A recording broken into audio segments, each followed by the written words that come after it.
about 2 or 3% for the next 4 or 5K. Nothing absolutely special at the moment. I'll tell you what, if they turn on the gas at the front, Sean, they're going to blow a load of people away. If Baranovsky and other people get the hammer down, that's going to shed a whole bunch of people before we even get to the climb. Yes, well, as we were talking about, in the valley, they say, the official distance of the climb, they give it at the 17 kilometers, but it's not exactly that. But if you're hanging on the bunch and you're suffering, well, then you will feel already in the beginning and the earlier slopes. But the official part of the climb is about around the 12 kilometers, and it looked like the Liberty Seguros had slowed down a bit there. And of course we see the time gaps. Verbruggen had the 45 seconds of an advantage over the 8 chasers, and the bunch back 1:58. So interesting to see what action they will play, or what tactic they will play from the Liberty Seguros team now, because with Scarponi up there, I think they have a good chance of a stage victory with him. Verbruggen 1 minute and 11 seconds now ahead of the chasing group of favourites. These guys are in the middle, about 43 seconds back, including Oscar Sevilla. There you can see Machado, Pediguello, Joaquim Rodriguez, 3 Comunicat Valenciana riders, both Garcia Quesadas and Eladio Jimenez are in there, and that's the real mountain standings battle. So let's just have a look at the updated standings as they are now. Let's hope my maths is correct. There we are. Joaquim Rodriguez, in fact, 3 points now ahead of Eladio Jimenez.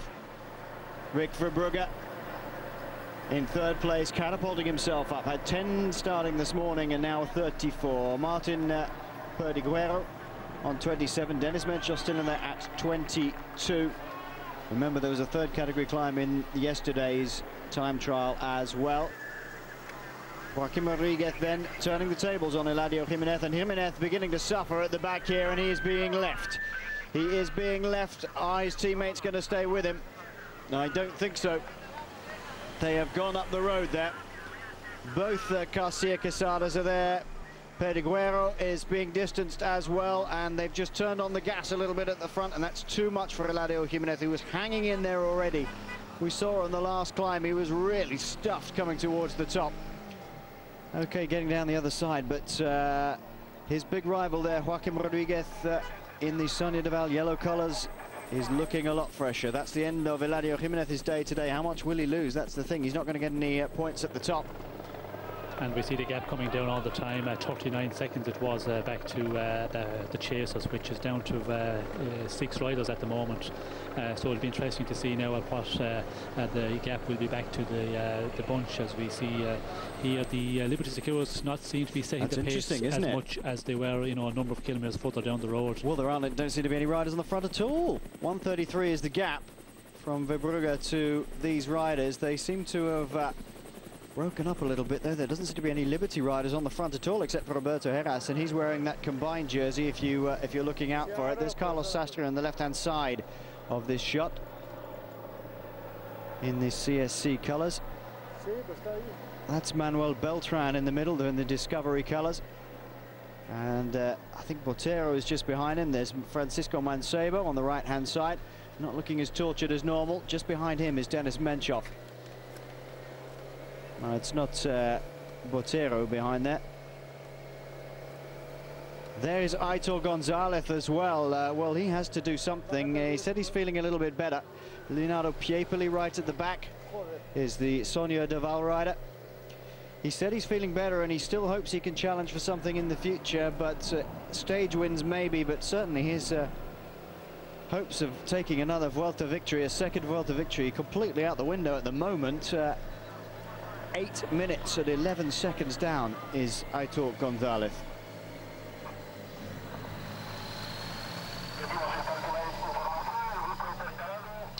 Poor Eladio Jimenez, leader of the mountains classification this morning, about to be passed by a bunch of class climbers. This man, though, keep an eye on the clock on the left-hand side. Rick Verbruggen, with 9 kilometers to go, had a 1 minute and 33-second lead over those favourites. There is Adolfo Garcia Quesada. He was the man up with the Verbruggen before. He's being distanced by this group. Oscar Sevilla has gone out the back of this group as well, as has Carlos. Is that? No, it's not. It's the Liberty rider, Scarponi. Oh, it's really breaking up. They've turned the gas on at the front of this little group, haven't they? They're going to overhaul Rick Verbrugge pretty quickly. So the climbers at the front will be... Joaquim Rodriguez has gone up the road, I think. I think that's what it is. There's Mercado. There's the last of the Comunicat Valenciano riders. Where is Joaquim Rodriguez? I would suspect he is up the road.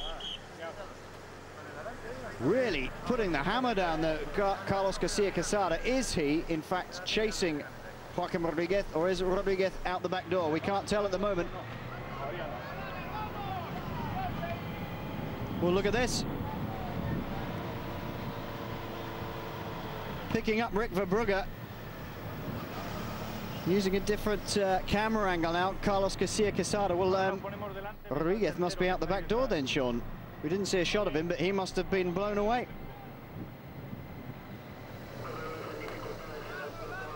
Aitor Gonzalez on the far left-hand side of your screen. Look, he's decided it's his turn today. He must be feeling good. Well, this is nothing I expected, Sean.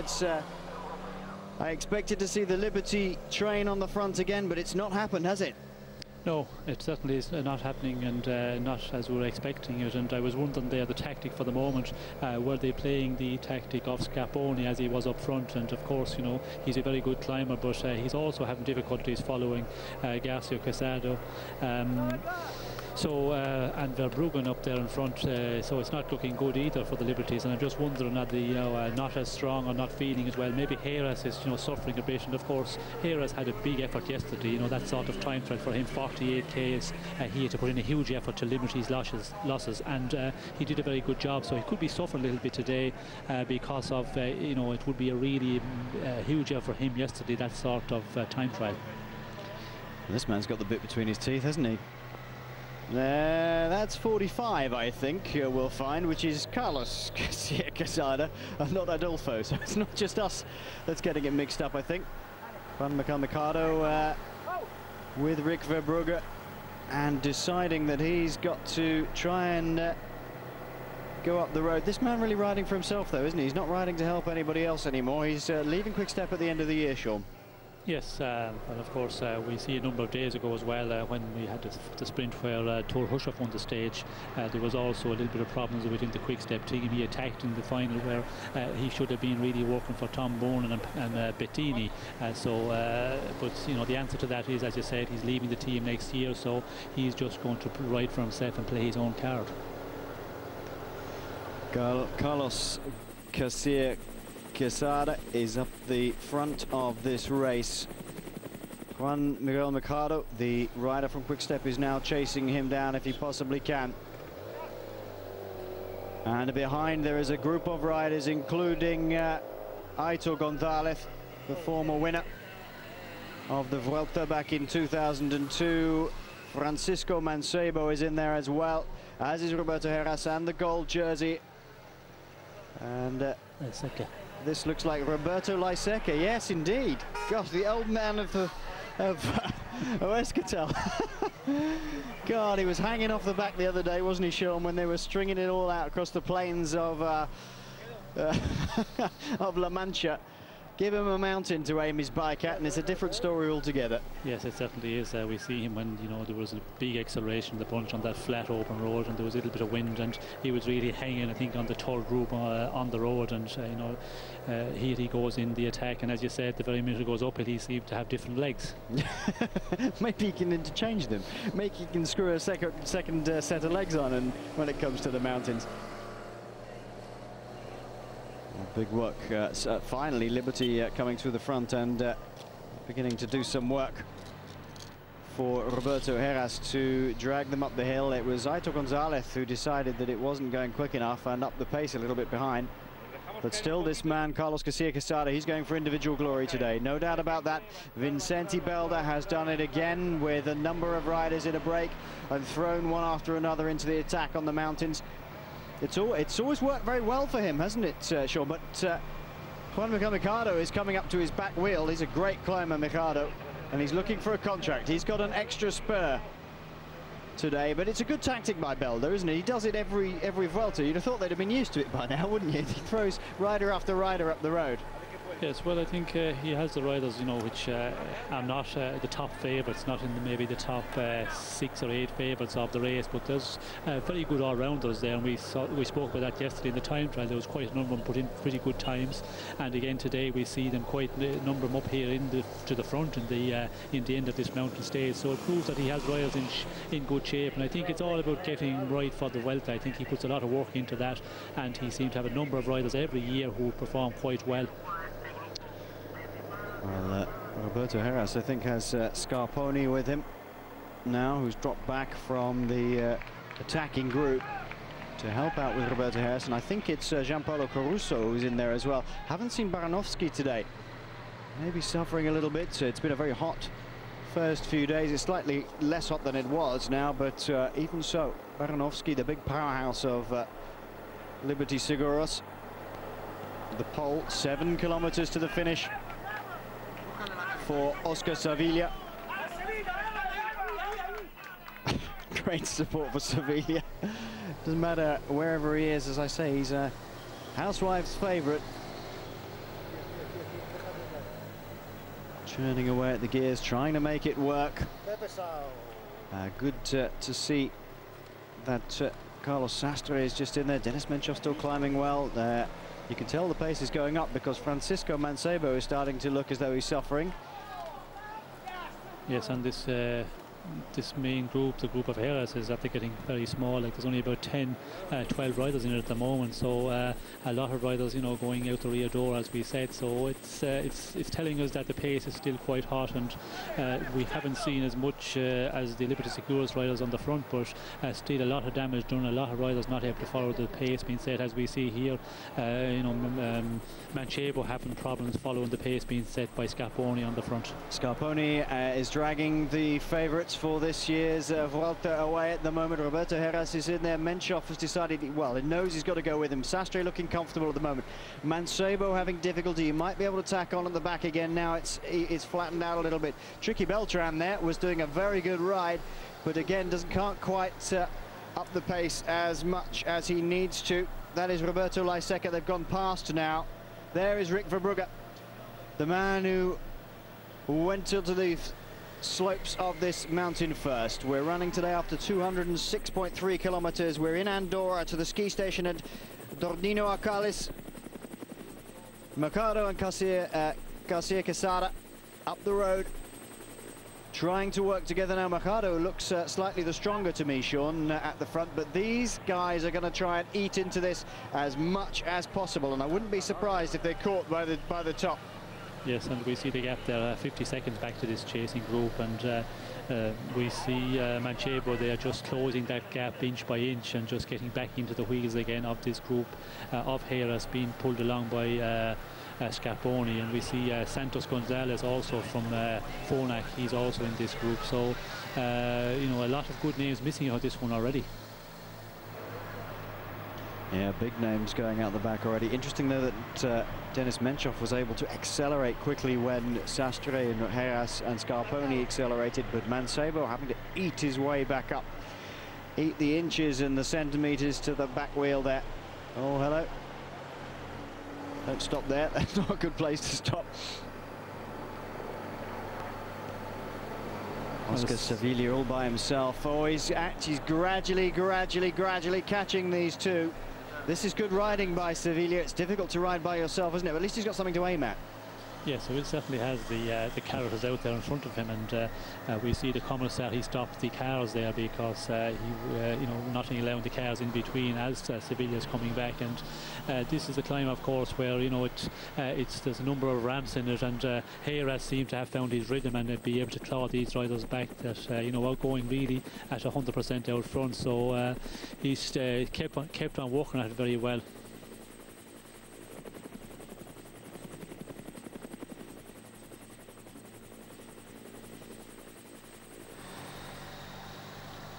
Santos Gonzalez having a little bit of trouble now. He looks like he's decided riding at his own pace is the only thing he can do now. He's had a good tour so far, good Vuelta so far. But the pace now getting a little too hot for him. Not being able to live in there, he's going to have to stick at his own pace and just twiddle his way up at whatever he can. Blowing hard now, Santos Gonzalez.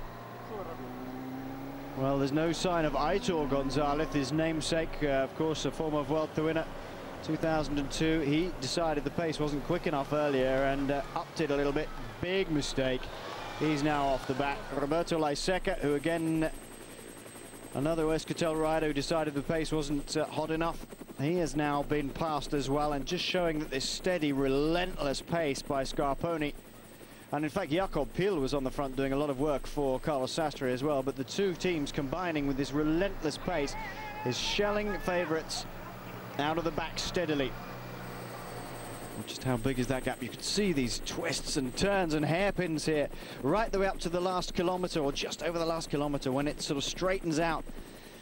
And Sean, at that point, they'll be able to see exactly who is within sighting distance, so to speak. But Oscar Sevilla, I'm not sure these two are quite aware that Sevilla is eating into them bit by bit. Well, I think you know, with the way the road is turning, they will see him in the corner down under, so they will be aware he's coming up. And as we see that he's coming back, you know, slowly, but certainly going to close it down. And he seemed to have, you know, got his rhythm going. And sometimes in the beginning of a climb, riders, you know, they have difficulty following the pace, and they just, you know, go at their own pace and get into the rhythm, and that's what Sevilla seems to have done. And he's doing a very good job, because coming back on those two riders, Quesado and Mercado, I think, you know, they were going very, very strongly, and for Sevilla to be able to do that, it tells us that he is, you know, getting better as he goes up the climb. Carlos Sastre back at the rear of this group now, just come together. There's Tricky Beltran, that's Ruben Plaza, good climbing by him. Francisco Mancebo, tortured as ever. Denis Menchov looking cool. Roberto Heras and Michele Scarponi. That is the makeup of this group. And Oscar Sevilla starting this morning, 16th overall at 5 minutes and 41 seconds. Can take back a little bit of time today if he can stay ahead with the two other riders. Well, he's caught them now. He's tacked onto the back. He's just going to take a little break while he can. I think it's not a case of him riding straight through to the front. I think he's worked too hard to do that. It'll be down to Mercado to do a lot of the work at the moment. And Sevilla, although he's tacked onto the back, I think that last little effort out of the saddle to try and get him up there's taken its toll. He's really struggling now, Sean, just to even stay where he's got. Yes, well, you know, sometimes when you get back, and if somebody just, you know, ups that pace a bit and you know, accelerates a bit, it can be difficult for him to just, you know, settle into that pace again. Oh, look at this, Sean. It's Roberto Heras who's decided to go away. Denis Menchov right in his wheel. Gosh, he looks in good shape, doesn't he, Denis Menchov? Once again, he's the only man who's been able to live with the increased pace of Roberto Heras. It's a different type of finish today to it was the other day. When will Heras decide to turn on an extra spurt? And how long can Denis Menchov stay with him? You're looking at the two big guns for this year's Vuelta, unless somebody does something absolutely spectacular over the next 10 days or so. Then these two are the guys who are going to play out the battle on the slopes of the Pyrenees and down through Spain until we run into Madrid again. And remember, Menchov having the advantage in time trialing, Heras having the advantage in climbing. It's a case of damage limitation in each other's specialist disciplines. And we see Heras there, he just gave it a little bit of an acceleration and just looked around to see what way Menchov was reacting. Of course, we see the other mountaintop finish we had a number of days ago. Menchov seemed to be following it, you know, quite comfortably, and then suddenly he just dropped it off. And I think we will see, you know, a lot of sudden accelerations from Heras, because he can do that very well. He's a real climber, and these sudden accelerations, if a rider is just a bit on the limit, well, then that's where you really put him in the red. Well, what can Denis Menchov do about a specialist climber like this? Well, a man who looks like he was suffering, Francisco Mancebo, coming up to the back of these two now. Gosh, he never gives up, this chap, does he? He really never, ever gives up. I like Mancebo as a rider, I have to say. A lot of people say he's a bit of a wheel follower, but I do like him. He's obviously got enormous grit. He is a climber. He's not the sort of explosive climber that people love to see, but he's got an awful lot of grit and determination. What can a rider like Menchov, a bigger, heavier, maybe more powerful rider in terms of just physique, do against a man like Roberto Heras, who's got to constantly test him, Sean? Is he just going to have to sit there, or can he unnerve Heras by taking the fight to him on occasions?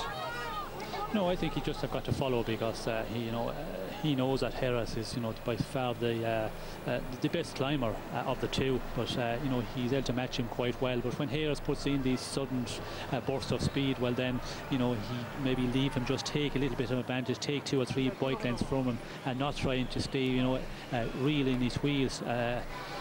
And just come back slowly into the wheel. But he's doing quite well here. But I think Heras is not really setting a blistering pace, because Menchov coming back, I think if he was really going for it at 100%, Menchov would have a bit more difficulty coming back to those two leaders, as we see Sevilla having problems once again to follow the pace of anybody up the front at the moment. He's put in a big effort, didn't he, to try and bridge the gap to Mercado and Garcia Quesada, and has not managed to do it. Just a little bit of extra speed being turned on by Roberto Heras, and they've almost caught the 2 riders up the front. Well, this is going to be an interesting battle. It's Mercado having to go for it. He's the stronger of the 2, I think. He looked the more relaxed of the 2, and he's going to have to try and stay away as far as he possibly can, because he'll see these 3 guys coming up. Is that the end for these 2? Yes, I think it's the end, because we can see them up front, and Heras and the other riders chasing, especially Heras, he can see them. But also for Mercado and Quesada up front, they can see Heras coming, and that's going to be difficult for them to hold on out there. And especially this road, you can see a long ways up front, and 3 kilometres to go. It's quite a long ways on a mountaintop finish. What's the conversation going on between these 2 riders at the front, Sean? If you were in their position, would you be saying, right, wait for these guys and they'll help tow us up to the top? Or what would you be saying if you were either Mercado, or let's say you were Mercado, what would you be saying to Carlos Garcia Quesada? Well, I don't think there'd be any talk between the riders, because they're so on the limit here. You would just, okay, what's the feeling you would make a movement with your hand, or a head movement, and maybe ask him to come on and do the pace setting on the front if you've been pulling for a long time. But I think both of them up front here are on the limit for quite a while, and you just keep on working as the best you can. And as we see them here, they're just not able to hold off the pace being set by the chasers. Heras, of course, who's been setting it for the last while now. A little bit of a discussion they saw between Roberto Heras. He asked Denis Menchov something. Menchov shook his head. Now I wonder what was going on there, Sean, between the 2 of them. I think Heras was just possibly discussing whether we go forwards or just sit here, or what do you think the little nod and a wink from Heras was there? Well, I suppose he would say to Menchov, well, you're going to pull a bit here, because Menchov hasn't been doing any of the pace setting. But Menchov doesn't have to do it. He has just to stay close to Heras for the moment. And if also you're a little bit under pressure staying in the wheel, well then the best thing to do is just follow the main man, and Heras is the man for the moment here.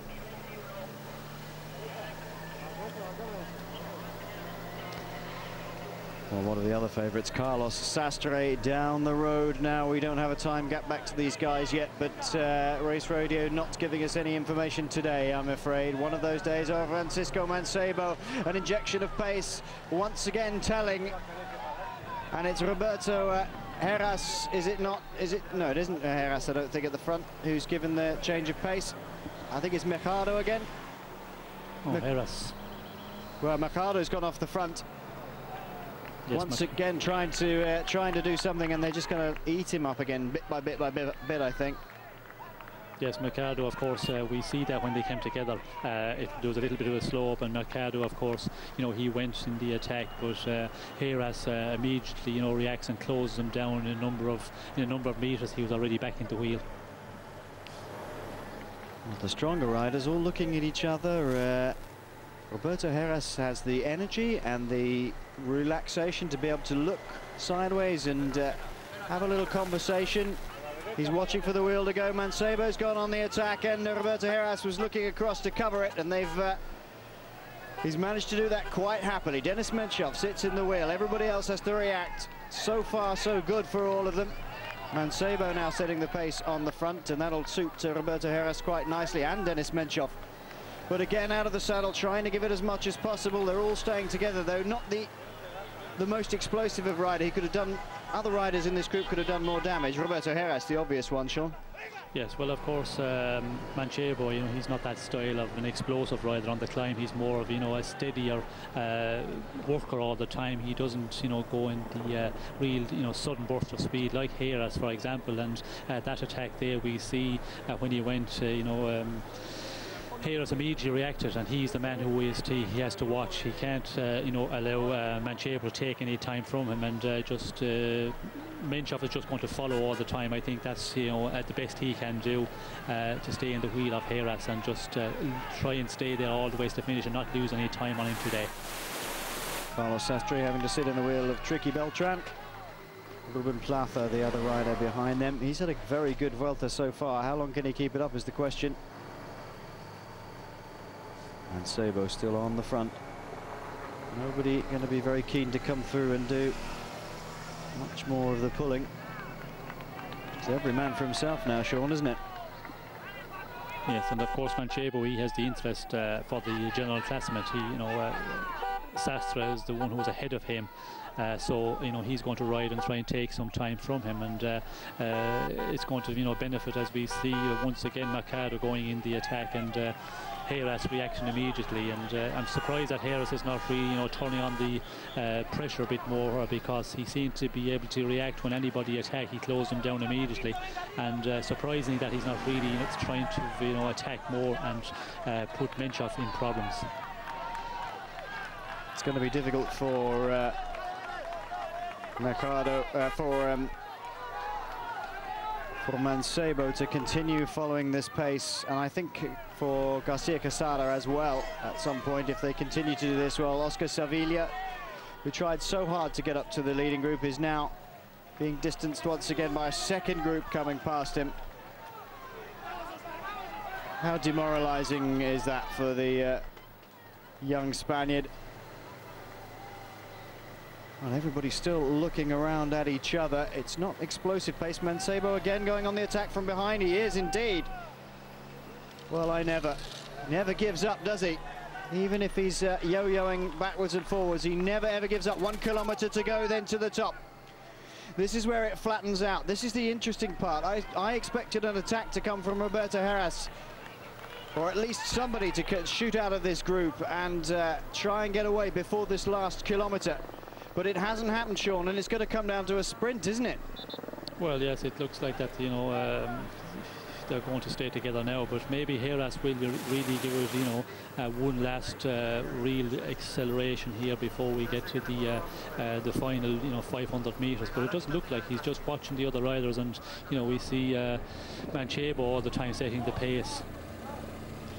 Mercado right at the back. I wouldn't put it past Juan Mikel Mercado to try and come around the outside and do something in this sort of situation. He's got everything to gain in terms of contracts for next year. He's fought his way up to this group, and so often somebody tacks along at the back. Same with Garcia Quesada. I think he's liable to be blown out.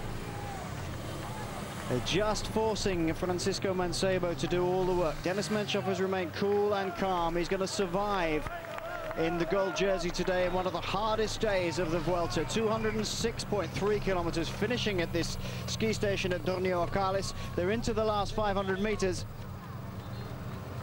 It's flattened out a little. It's about 5% gradient here, and Mancebo still at the head of everything, being forced to do all this work. I've got to admit that Denis Menchov has looked very cool and calm and collected now. He's doing up his jersey. Well, that's always a good sign. Hands on the drops, changes gear. 300 meters to go and nobody attacking, surprisingly. Well, here comes Roberto Heras around the outside now. He's going to try and go for it. It's a sprint finish. Menchov, I think, is going to sit in that wheel. He's in the best position, I think. I think Menchov is going to take this stage, Sean. I don't know about you. Yes, it looks very much so, because he's in a really good position, you know, in the wheel of Heras, and as we said, it's not really difficult, but you know, it looks like Menchov. Francisco Mancebo. I take it all back. That amazing finish. The man who looked absolutely done, and they forced him to do all the work. He grinds his way all the way up to the top. This is Carlos Sastre. I mean, remember, there were 18 seconds gap between Mancebo and Sastre, and he's going to lose that place. Mancebo is going to go up one place to third overall. Sastre will be down to fourth. Well, Oscar Sevilla, who started the day down in 16th, will certainly increase his overall standing. Manuel Beltran looking good as well. Scarponi, a big loser today. Santos Gonzalez, a big loser today. David Blanco and Tom Danielson. Let's have a look at the sprint again. Yes, Menchov just took them by surprise, just nipped round the side. Well done, sir. Yes, it looked like Heras, seemed to think that he was going to take it here, and then Menchov was coming very strong. But we see Menchov was looking good there on the wheel. He seemed to be waiting. And the main leaders, but here comes Michele Scarponi. Oh, what's a mask of pain. I'm not surprised, he had to do a lot of work. He was in a break, policing the break, and then had to come back and help pace Roberto Heras up a bit, so he's done a lot of work today. Well, he doesn't look very tortured now, does he? I'm not surprised, he just won a stage in his national tour. Quite amazingly, that took me completely by surprise. I think it took us both a little bit by surprise. Francisco Mancebo deciding one last big dig, going around the outside. And I think getting the jump on Roberto Heras and Denis Menchov, who were watching each other. Menchov would have liked a stage victory, but I don't think he's that worried about it, as long as he keeps hold of the gold jersey. But to be quite honest, Mancebo ambushed them from behind, and there we go. Victory to Francisco Mancebo from Illes Baleares today, from Roberto Heras, and then Denis Menchov. Here's Santi Gonzalez.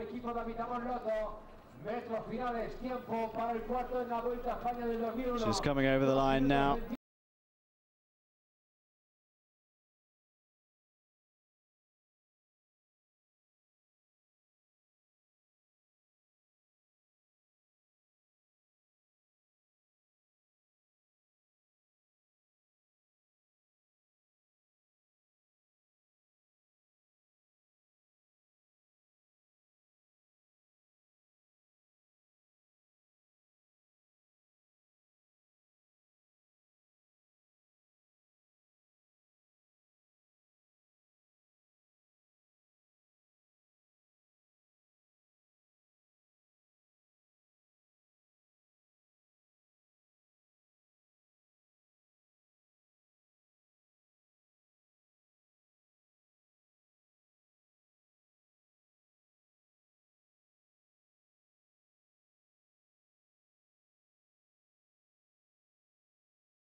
Santi Garcia Acosta is the man on the very back of the breakaway riders, with 1 minute and 17 seconds gap between the peloton and themselves. 9 riders in the breakaway, including Staff Shearlings of Cofidis, and Alcoyo is in there as well, another Cofidis rider. Joaquim Rodriguez, who's been busy racking up mountains classification points, from Sonia de Val, Adolfo Garcia Quesada from Química Valenciana, and David Bernabeu, his teammate. Vicente Garcia Acosta, the Illes Baleares rider, Victor Hugo Peña and Oscar Pereiro from Phonak, and Paolo Bettini, the Italian from Quick-Step.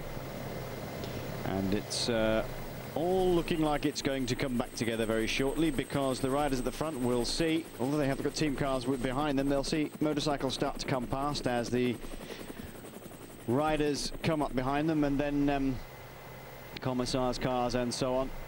CSC now on the front, beginning to do a little bit of the work. Igor Martinez from Huescatel and David Lopez doing an awful lot of work with Liberty Seguros. We saw Gonzalez de Galdiano dragging things along as well. Joseba Bellocchi was in there. And there is Carlos Sastre. Lost a little bit of ground yesterday, Sean Sastre. Not quite on the form he would like to have been yesterday to stay with the guys at the front.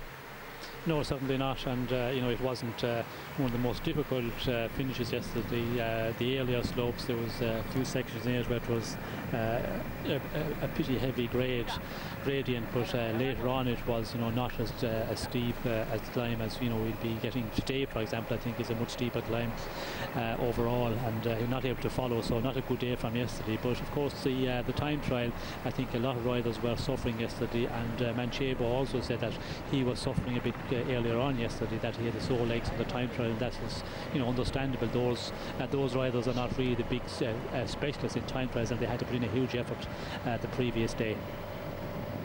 Giuseppe Bellocchi on the front now doing a lot of work for Liberty Seguros. Interestingly, we saw Michele Scarponi having a few sharp words with, I think it was Johansson, the young Dane from CSC, saying, come on, get up there and do some work. If you don't just sit on my wheel and do things, get up there and do something. Scarponi easily recognizable, mainly by his yellow shoes. If you're worrying, he's the only one within the Liberty Seguros team now. It might change tomorrow, of course, but he habitually wears yellow cycling shoes. So if you're wondering who the guy in the yellow cycling shoes or who Scarponi is, that's the guy.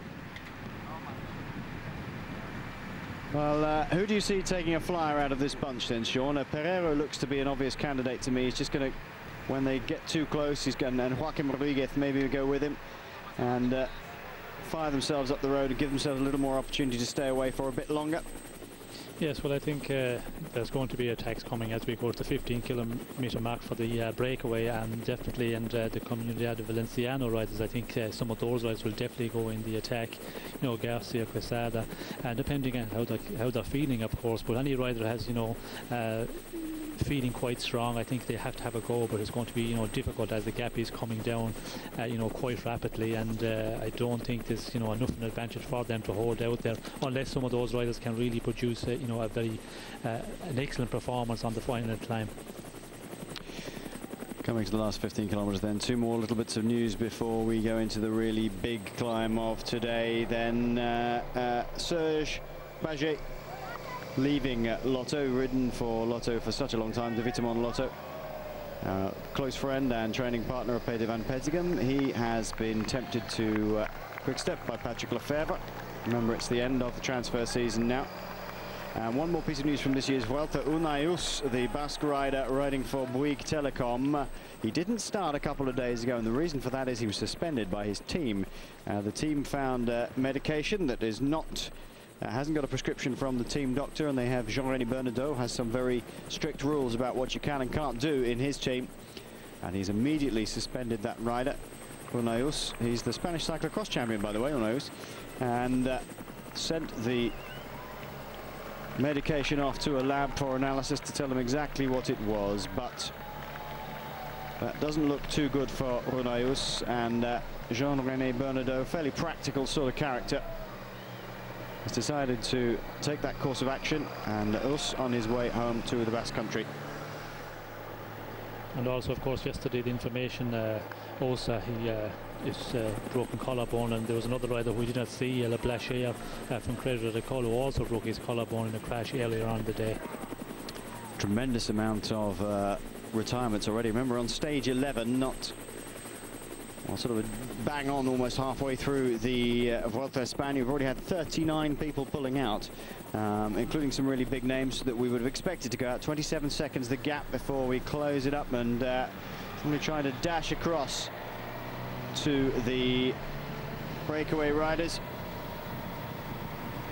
And that attack coming in, a big attack out of that spot. Preben von Heck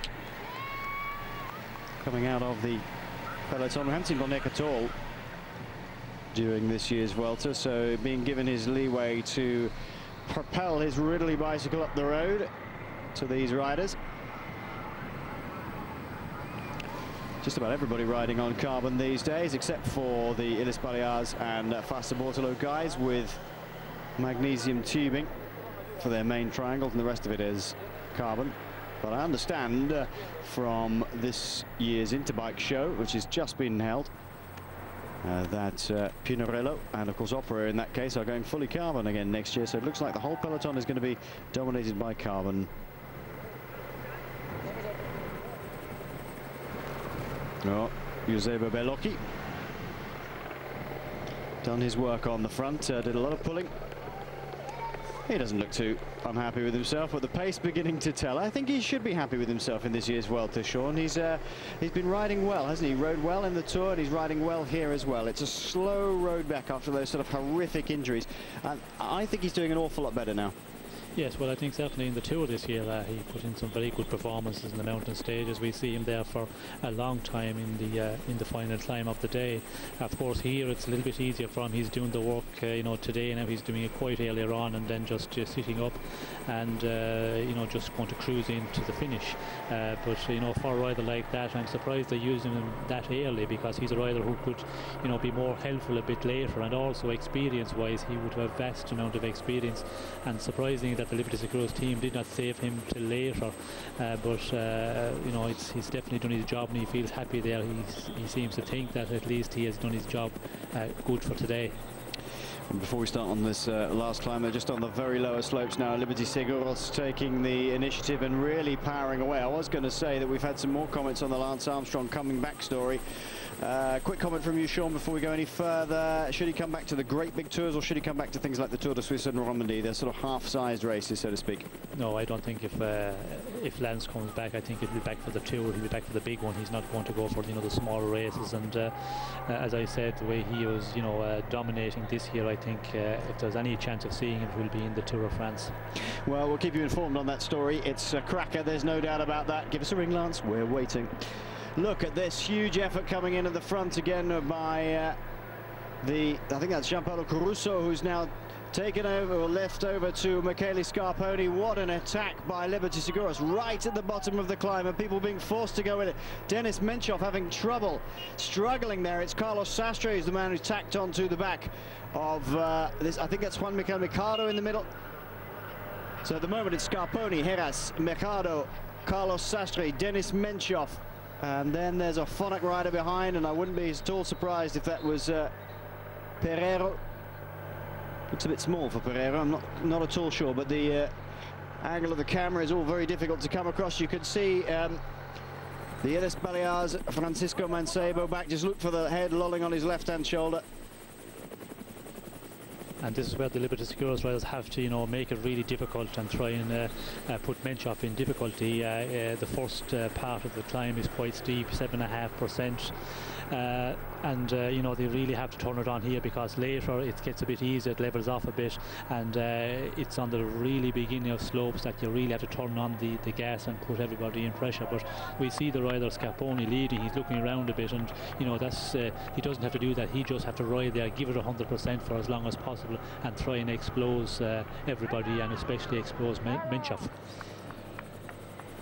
Well, I think that's Scarponi on the front, having some race radio through our ears saying it's Vicioso, but anyway, whichever, the two of them are excellent climbers, and they are dragging Roberto Heras up this slope very, very quickly indeed. And look at the devastation it's caused behind already. We're only on the bottom half of this climb. It's a big, long one to this ski station. Another out-of-category climb today, rising up to Aramon-Seller. The bottom of the slope is extremely tough, and then it flattens out a little bit. And then as we get towards the top, there's another big dig after about 6 kilometers. And a tiny weeny downhill. There are two tiny weeny sections of downhill in this, about 1/3 and then 2/3 the way up. And then we're into a 4%, 7%, and then it flattens off to the top, but only for the last half a kilometer. And that was a devastating effect by Liberty Seguros, obviously planned by Manolo. Just get in there and bang, hit them right at the bottom of the climb, Sean, and it split things completely. And there's a really select group right up the top there. I think Oscar Sevilla was the T-Mobile rider making the group across the top. Juan Miquel Mercado got in there. Francisco Mancebo had to work very hard to get on there. Carlos Sastre, interestingly, reacted better than most. There is Oscar Sevilla at the back, now having trouble. Yes, well, it's very important to hit it, you know, on the earlier slopes right in the beginning. Do not allow the riders to settle into it, and especially a rider who's not a real climber, that's where you can put him in difficulty. And for Menchov, I think that's that was a tactic of Liberty Seguros to try and really, you know, keep the pace very, very high in the earlier slopes and see where they put him in difficulty. But it looks like he's following quite well there. Doesn't seem to be any difficulty for the moment. Well, this looks like Pereiro to me, Sean, doesn't it? It looks a lot like Pereiro to me, going away, trying to chance his arm and ride away from people. We saw this in the Tour de France. We'll just double check that, but I think that's Pereiro. 193 in your Cuesta. We're looking a bit further down the field now, trying to tack onto the back of this group. Some real difficult times for some of these riders now. They put the pressure on very early, and you've got to be in good shape to stay with these guys now. It's Pedreguero. Martin Pedreguero. Looking behind him. He's a bit shorter, isn't he, than Pereiro. A bit less stocky. And just trying to ride away from the Liberty guys who are setting tempo on the front. The guy who's trying to come across is David Blanco. Finished well up yesterday. He wasn't too far off the pace. And rode very well indeed yesterday. Oscar Sevilla hanging onto the coattails of Tom Danielson there, number 83 for Discovery Channel. Well, there is another Phonak rider in that group. I wonder if that is Pereiro, just sitting behind what I think is Carlos Sastre. Just in front is Denis Menchov, then Mercado, then Heras, and then Scarponi.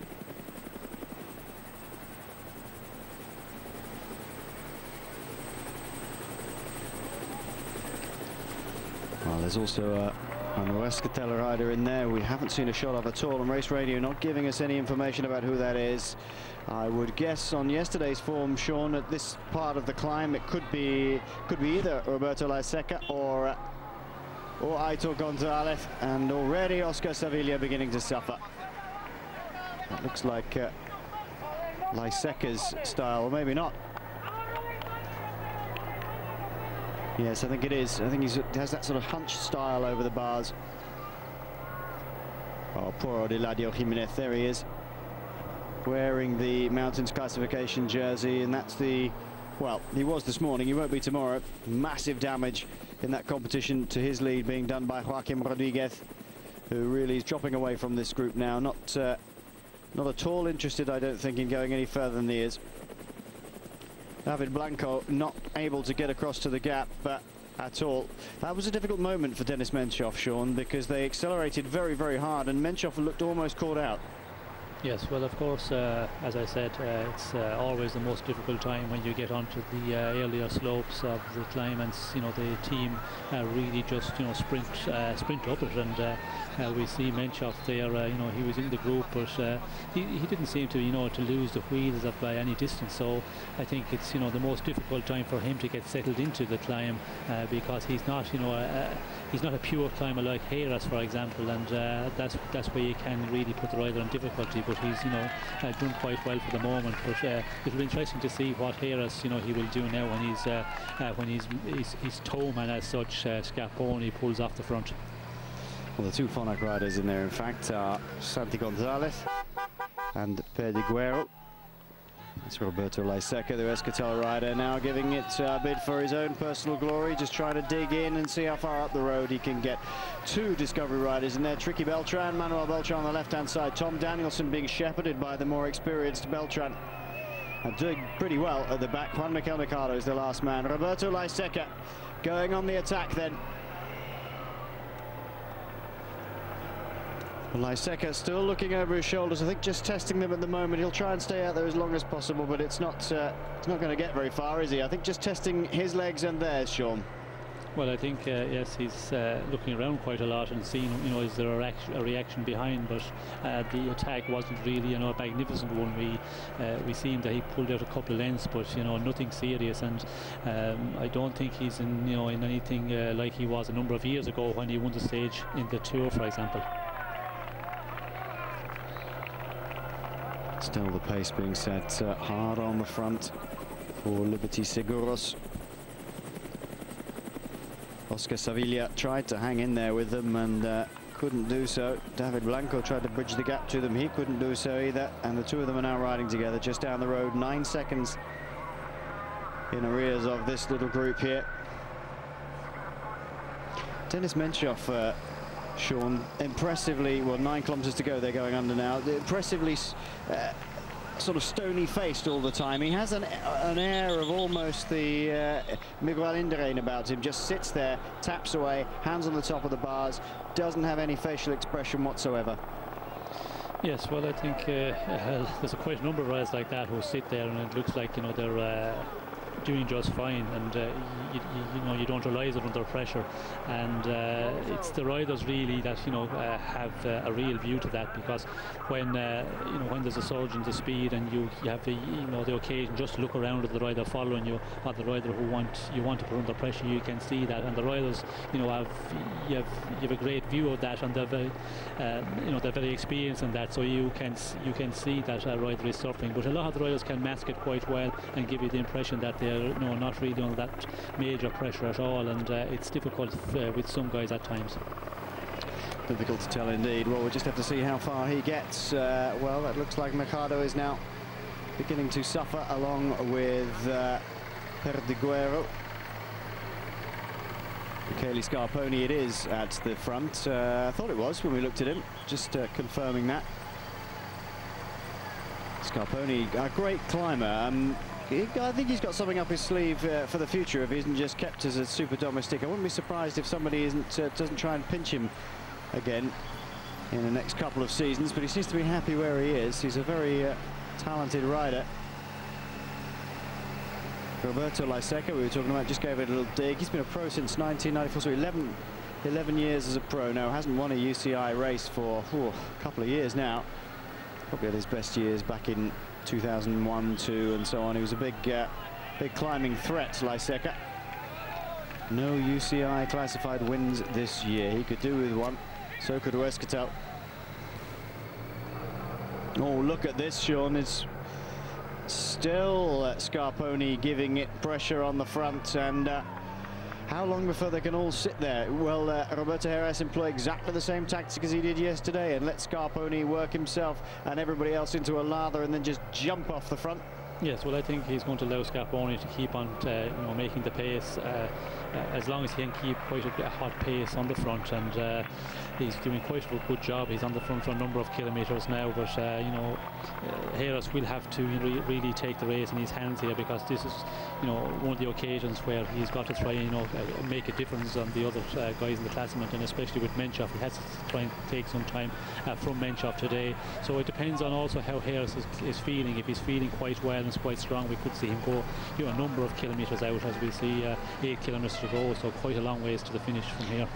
This is the flatter part. In fact, there's a slight downhill slope on this as well at the moment, and this is a bit where some of the other guys could come back to the group. We saw Mercado and Perdiguero trying to get back, and Roberto Heras has decided, well, if I'm going to get any sort of significant gap, I might as well do it here. That's not a bad move, Sean. He's still got 8 to go, but remember, there is another flattening in about 4K as well, but Heras has sensed his opportunity and has gone off the front. Good move, Sean. Yes, it's a good move, and we see earlier on when he went in the attack, he was looking around to see what the reaction, and I don't think he gave it 100% when he see that there was still chasing him quite strongly. But here he's pulled out a gap quite quickly, and this is it's good, because if you get a gap of 10 or 15 seconds, that's quite important. The riders are not as keen to chase you as much, where if you're only 10 or 15 metres ahead of the bunch, there's a lot of riders who want to go after you and get into your wheel.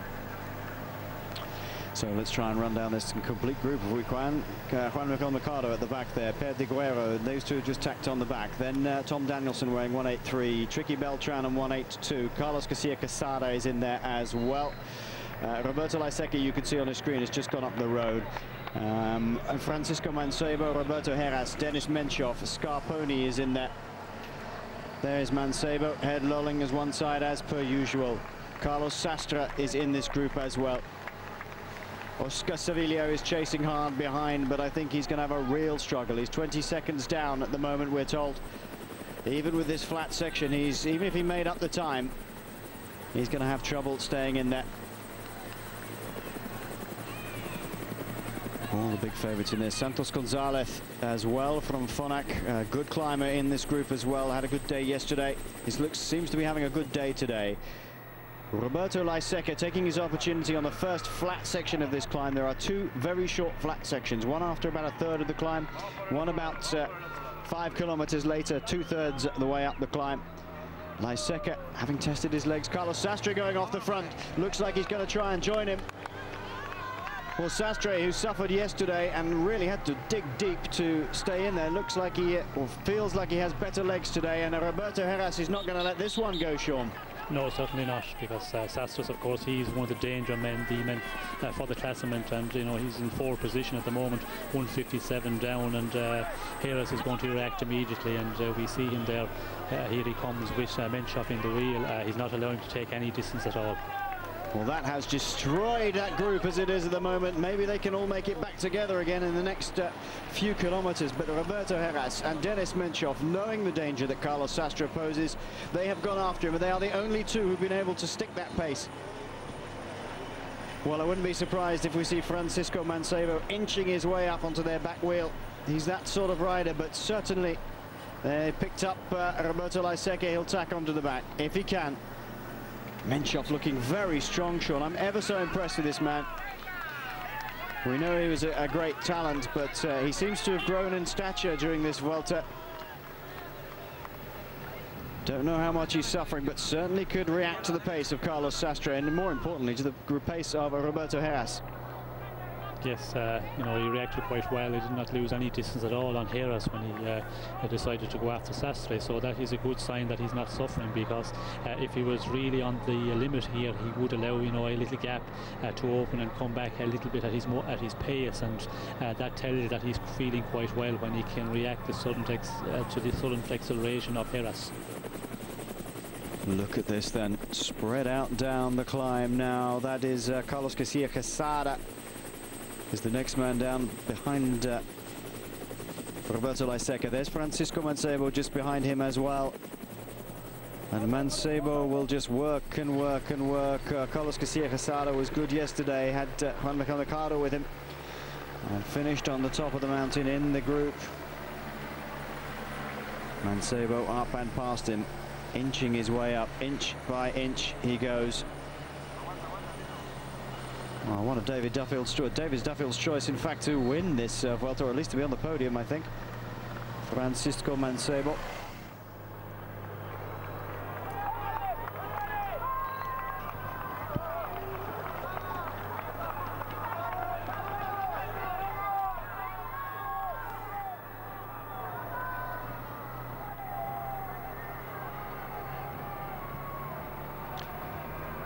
Roberto Heras now just injecting a little pace, trying to test everybody out again, trying to test Denis Menchov out and Carlos Sastre more to the point. I think he knows he's not going to get rid of Menchov that easily. 11 seconds the gap between that front group, and Mancebo is now towing Garcia Quesada up this hill. Heras beginning to suffer. Sean, we do the prognostics on the Tour de France, so I'll try and avoid them on the Vuelta, because it's such a, it could be a race that just yo-yos and backwards and forwards all the time. But these guys are going to go all the way to the top now, aren't they, by themselves? Well, it will depend on Heras, you know, how strong he is, and Sastre, of course, he's the one looks to be, you know, quite strong today, because he was setting the pace there for quite a while after the attack when he was pulled back by Heras and Menchov. So I think he's you know, maybe the one who could pull the stage picture today. But we see Menchov, when Heras attacked there, he allowed a little gap to open. There was about 2 or 3 bike lengths, and he just came back slowly, a bit slower at his pace. And you know, that is the way to do it, because when Heras accelerates suddenly, if you try and follow him, that's where he really, you know, break your legs. And it's better to keep a little bit at your tempo and not try to react and stay, you know, stay immediately in his wheel. They're all looking at each other again, and it's Sastre who decided to go for it up the road. Heras is too concerned with Menchov at the moment, and this is not a good thing to let Carlos Sastre get a bit of an advantage. Maybe they don't think he's as strong as that. They got Francisco Mancebo on the front again, doing all the pulling. Yes, good grief. Whereas, you know, yesterday we see Mancebo doing the pulling when he was up the front, because Sastre had lost a bit of ground, and you know, again today it's Sastre's up there and Manchebo is pulling, so they're, you know, looking after their place at the 3rd place in the general classement, and that's helping, of course, Heras. You know, he's going to allow them to do that and allow them to have their little battle, and the question is how strong is Heras, and if he is feeling well, I think we will see him, you know, throwing in quite a few attacks today and try and really put Menchov into difficulty in the last number of kilometres. Yeah, I think it's absolutely right, Sean. Very clever riding by Heras, and of course Menchov, who's just shadowing him. They both got the same idea. 5k to go. Mancebo's having a big battle, as you say, with Carlos Sastre. Sastre not as explosive as Heras in climbing. Well, in fact, there's no explosive climbers in here except Roberto Heras. Roberto Heras, I guess he could have been on top form, a little bit more explosive, but this man just grinds away and grinds away and grinds away. Huge level of commitment. He dragged himself back up to this group, and Roberto quite happy to just sit on his wheel, because as long as Menchov doesn't try any funny business with him, he's got everybody in sight, as long as they don't let Sastre get too far up the road, and they won't do, of course, because as you say, Sean, Mancebo is going to try and track him down. Yes, and you know, Menchov, we see he can, you know, work very well at it, and he just keeps on working very strongly, and you know, he gets dropped and comes back again. So I think for Sastre, unless he's, you know, really on a very good day, it's going to be difficult for him to hold out there, because Menchov will keep on riding, and still 5 kilometres to the finish. It's a long ways out, and if it comes back together, I think Leiseke is the one maybe who could, you know, steal the march here, because he's out of the general classement really, so he will be the one who will be allowed to go away if he can, you know, pull out a very good attack in the last number of kilometres. Yeah, I think you're right. Maybe if Garcia Quesada can get up there as well and stay right the way towards the top, they're the two guys who might try and jump out and get a stage victory. They could both do with it, there's no doubt about that. Still plugging away at the front, Carlos Sastre, and it's still Francisco Mancebo who's being asked to do all the work to keep him in check. Seems quite happy to do so at the moment. Those two locked horns in a battle. Leiseke and Garcia Quesada sitting on the back here. This is the second flat. You've got that little downhill here now. Let's see how much of a gap that Carlos Sastre can maintain in this little downhill here. Well, he looks like he's powering as much as he possibly can. Mancebo hoping that somebody else will come through and do a little bit of work now. Just to let you know, the Tom Danielson group, the group with Manuel Beltran in it as well, further down the slopes, 22 seconds back on the Heras group. 6 seconds the advantage this man has as he comes down this little false flat. Welcome breather for these guys, though, Shorten. Just a little bit of a breather before they attack the last bit. Is that good or bad? Does it just disrupt your rhythm, or are you just happy to get to that little false flat? Well, it gives a little bit of recovery by it, and you know, it always helps. And if you're really on the rivet hanging in a group there, you get that, you know, little bit a number of seconds where you can recover a bit, and it does help for the final number of kilometres.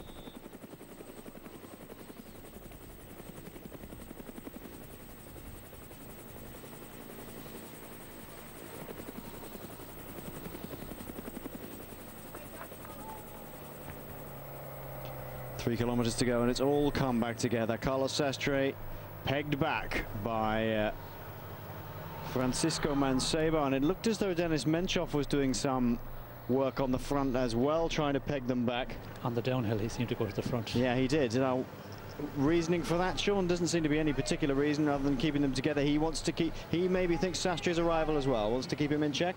Well, no, I think you know, on the downhill it's easy to go to the front. He almost, you know, went to the front there freewheeling, so but at least he can say he went to the front once on the climb because he's been following all this climb. But he doesn't have to do any of the chasing for the moment because, you know, the main man is Heras. He has just to stay with Heras here, and the other guys, when they go in the attack, Manchebo, Sastre, you know, they're riding, you know, for their place, third place in the general. So, you know, he's not obliged to do anything here, and he's, you know, defending very well. Yeah, defending is the thing, isn't it? He doesn't have to go on the attack.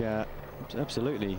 47 seconds of an advantage. Oh, look, it's Francisco Mancebo on the front again, dragging this lot up. I wonder if he ever gets bored of dragging everybody else up the mountain. Well, Manchebo was probably thinking, well, yesterday I rode on the front and I won the stage, and he's probably thinking the same today. If I ride a bit on the front today, it's possible I can win once again, because you know, he was, you know, very happy with his stage victory yesterday, because it was the first time that he won a stage in a big tour, as we see Lyseka here having a go. And this is, you know, the moment. If Lyseka has got, you know, something left in his legs, and he, you know, can really pull out an advantage here. If he can pull 10 seconds an advantage, then it's possible that he could go on to take the stage victory. Did it well, slightly differently than last time when we came out of the false flat. Last time he went into the false flat with an attack. This time he's come out of it. Roberto Lyseka, desperate for a UCI victory, hasn't had one for a year or so, and his Euskaltel team really hoping that they could do something here, because it's been not a very good Vuelta for Euskaltel. They had a great win in the Tour of Romandie with Aitor Gonzalez, but that's been the high point of this season, the Dauphiné as well. And then Garcia Quesada, the other guy who would, who, if he feels he's got the legs, can go for it. These two, of course, have got no real super threat, although Garcia Quesada is fairly up there in the general, and Francisco Mancebo has been used it as a springboard. Never gives up, this man, does he, Mancebo? Now he's looking behind to see who's going to come with him and do some work. On slender advantage at the moment for this man here, Roberto Lyseka. The Basque who turned professional way back in 1994 now. This would be a great victory in his career, even if he doesn't ride too many more years. He's got a few more years in his legs yet, but he could do with a victory to keep the attention on him of sporting directors and anybody else, in fact.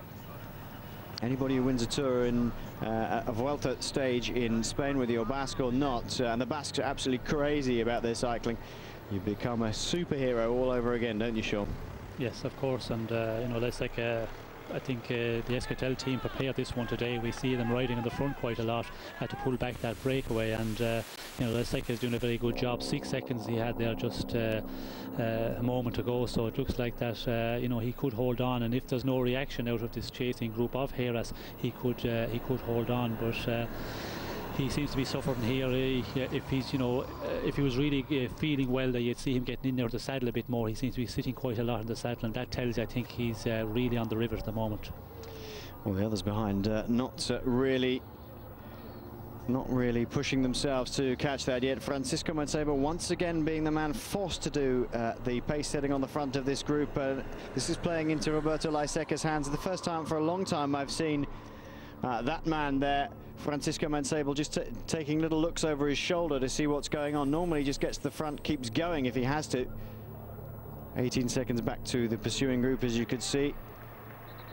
This plays nicely into the hands of Heras and Menchov, and of course Carlos Sastre as well, forcing Mancebo to do all this work. Why does Francisco Mancebo take up all this work then, Sean? I mean, surely he could quite as easily almost insist on somebody else doing it, but he seems to do it time after time. Yes, well, I think Menchov, he likes to climb like this, you know, at his rhythm, and when there's a lot of sudden attacks, he's not able to match that, and we see him, you know, yesterday and again today, when they really, you know, put in a sudden burst, he's not able to follow.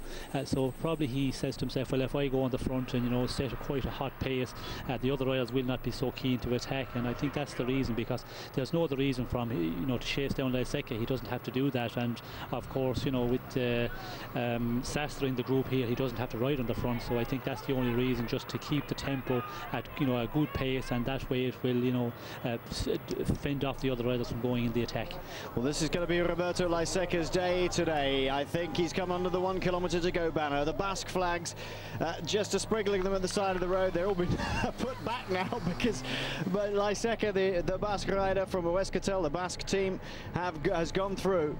It flattens out now, and there will be no catching Roberto Lyseka now. He's got the bit between his teeth. He's going to take the stage victory today, but the question is anybody going to nip out to take second? They're just sitting there and waiting for Francisco Mancebo to do all the work. Flattens right out now, Sean. 130th in the San Sebastian was Lyseka, so well, 60th in the Vuelta Burgos, 47th in the Tour de Suisse. He's not had a great season at all. His best result so far this season, 17th overall in the Vuelta Aragon. He's going to take victory in the Vuelta a España today on stage 11 here at Aramon Soler, and a very, very well-timed attack by this man, Sean. Yes, certainly, you know, and well calculated as well. Tactically, he did it well. When he went in the attack earlier, you know, there was Scarponi, who was right in the front, you know, kept the pace quite high, and he see that, so he just, you know, sat up and allowed to be attacked. And then when he got a flatter piece of the climb here, he just went in the attack and nobody reacted, and he pulled out that gap of about, you know, 8 or 10 seconds quite quickly, and just, you know, a magnificent stage victory. And the team as well did a very good job today. Great job by Escatel, great job by this man. Took his chances, knew exactly where he wanted to go, thought about it very carefully, tested the legs of his opponents early on to see if anybody was concerned about him attacking. Here they come in for second. It's Carlos Sastre leading out Roberto Heras, Francisco Mancebo right behind. Sastre takes second, Heras third, Mancebo fourth, and then Denis Menchov.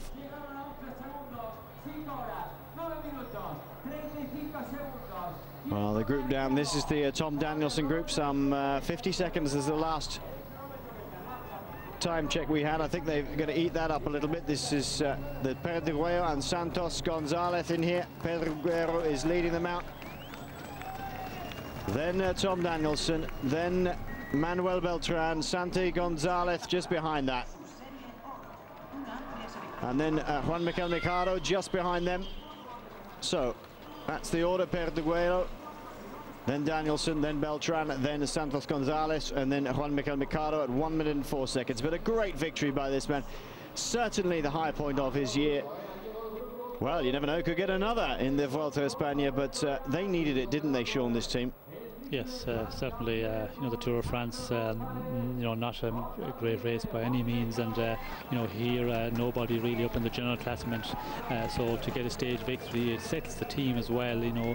I think everybody will be more relaxed now as they got a stage victory, so as you said, there could be another stage victory in La Seca or some of the other riders from here, because when you get the first victory, it seems to, you know, the other ones seem to come that little bit easier. Best result for the team this year, of course, the Tour de Suisse win by Aitor Gonzalez.